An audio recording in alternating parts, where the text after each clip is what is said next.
अस्सलाम वालेकुम। SM news के साथ मैं हूं मुकद्दर रज़ा। एसएम न्यूज़ स्टूडियो में खुशामदीद। खबरों का सिलसिला बढ़ाते हुए खबशाम करते हैं लाहौर से। लाहौर में रिक्शा सवार फैमिली से बदसलूकी केस में नया मोड़ सामने आ गया।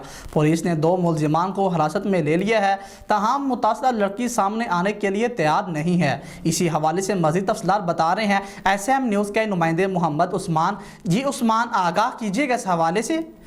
जी बिल्कुल, लाहौर में रिक्शा सवार फैमिली से बदसलूकी के केस में नया मोड़ सामने आ गया। पुलिस ने 2 मुलजिमान को हिरासत में लिया, ताहम मुतासरा लड़की सामने आने के लिए तैयार नहीं है।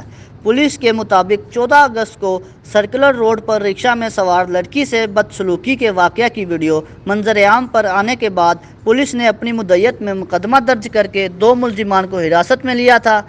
ज़ेरे हिरासत मुलजिमान राशिद महमूद और समीउल्लाह शामिल हैं, जबकि दूसरी तरफ पुलिस के ज़राए के मुताबिक मुतासरा लड़की ने पुलिस को खुद फ़ोन करके मंजर आम पर आने से माजरत की है।